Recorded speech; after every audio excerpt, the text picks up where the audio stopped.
Монголчууд эрт дээр үеэс шагаагаар мор оролдуулах, алаг мэлхий өрөх, шагаа шүүрэх, бөхцөг нислэх, хумбраа зэрэг төрөл бүрийн тоглоомоор наадан өөрийн ажил үйлсийг дөрвөн шагаагаар мэргэлж өдөр тутмын амьдралдаа шагаагаар уралсан олон зүйлүүдийг хэрэглэн ирсэн билээ.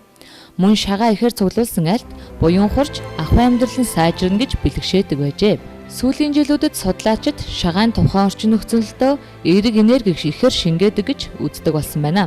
Өнөөдөр бид 2009 оноос эхлэн шагаагаар төрөл бүрийн тоглоом наадгай, ахуй амьдралд хэрэгцээтэй суудлын олбог, хөлийн гишгүүр зэргийг хэлхэн урлаж буй шагаа урлалын зориг тухайн уран бүтээлийг танилцуулж байна.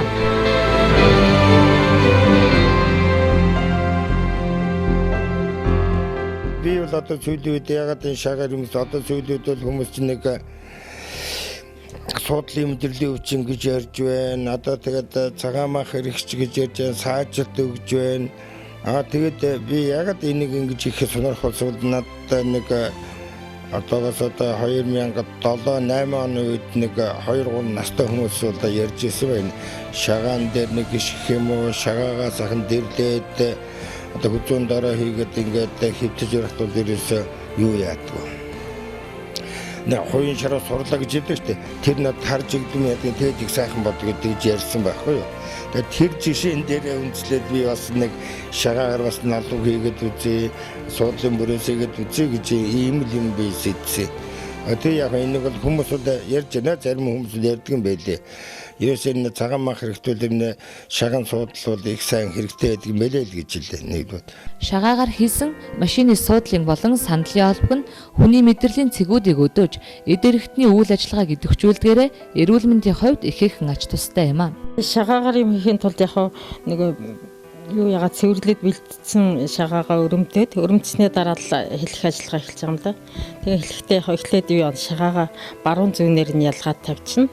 Ялгаж байгаа л тэгэл нэг ямар хээг гаргахаас шалтгаалаад бас юу яа заримдаа нэг эсхий зэрхүү юм гаргадгийн хэцүүхэн хээг гаргавал зүгээр амархан шиг хээг бол яг өнгө харж байгаа л тэгэл юу ячдаг. Хэлхэл явчихдаг юм л да.